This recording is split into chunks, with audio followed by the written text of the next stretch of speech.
노력회의론자들은 이런 논리를 펼칩니다. 노력하고 노력해서 원하는 것을 얻었다 손 치더라도 행복하지 않다.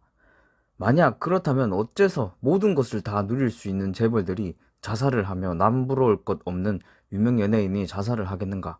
그건 부명예, 권력 등이 사실은 알고 보니 본인이 진정으로 원하던 것은 아니었고 단지 타인들이 쫓으니 따라 쫓다 보니 그 과정에서 자기 자신이 진정으로 원하던 바를 잃었기 때문이다.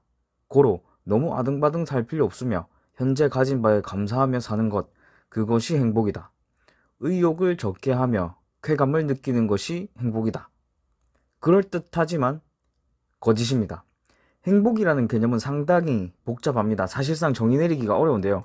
흔히 단순하게 원하던 것을 갖는 것 또는 좋아하는 일을 하는 것이 행복이라고 착각하기 쉽지만 그렇게 간단하지 않습니다. 봅시다. 도파민 분비 체계가 망가진 우울증 환자들은 의욕이 없습니다. 의욕이 없는 나머지 음식을 먹는 행동을 하지 않습니다. 그러나 맛있는 음식을 인위적으로 먹게 하면 쾌감은 느낍니다. 능동적으로 하고 싶진 않지만 수동적으로 하게 되면 기쁜 겁니다. 이 상태를 행복이라고 할 수 있을까요? 이 상태가 대부분의 사람들이 생각하는, 상상하는 행복입니다. 로또 당첨되어서 놀면서 돈만 쓰고 싶다. 의욕 없이 쾌감만 있는 상태로 사는 것이 행복인 줄 압니다. 그런데 실은 이 상태는 바로 우울증 환자들의 뇌 상태입니다. 의욕은 없으나 쾌감은 느낄 수 있는 그런 상태죠. 의욕감과 쾌호감은 다릅니다. 의욕이 없어도 쾌감을 느낄 수 있습니다. 우울증 환자가 맛있는 음식을 먹을 때 쾌감을 느낀다고 해서 그 환자를 행복한 사람이라고 할 수 없죠. 또 마찬가지로 의욕이 넘치는 사람이 목표로 하는 일을 이루기 위해 노력할 때 쾌감이 없다고 해서 고통을 느낀다고 해서 그 사람을 불행한 사람이라고 할 수 없죠.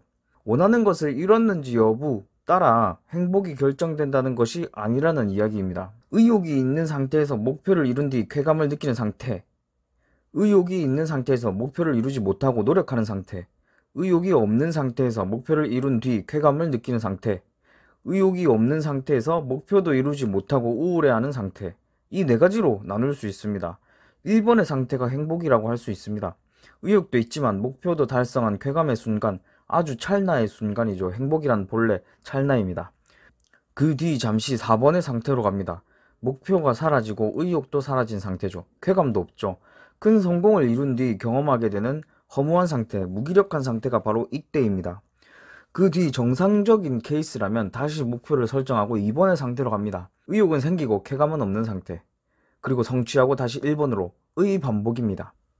문제가 되는 것은 목표를 이룬 후 술이나 마약이나 1차원적인 쾌락에 빠지게 되는 것이죠. 바로 3번의 상태에 이르게 되는 것인데요.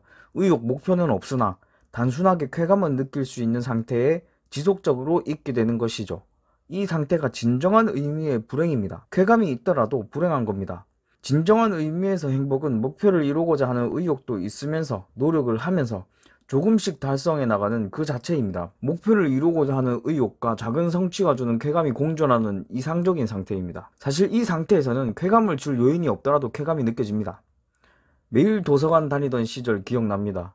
매일 새벽 체육관 다니던 시절 기억납니다. 의욕은 있었지만 늘 고통스러웠습니다. 그런데 피식피식 웃음이 납니다. 모든 것을 다 이룬 뒤 행복이 오는 것이 아니라 오히려 이루지 못한 지금 행복을 마주할 수 있습니다. 제 생각에 행복은 쾌감이 아닌 의욕입니다.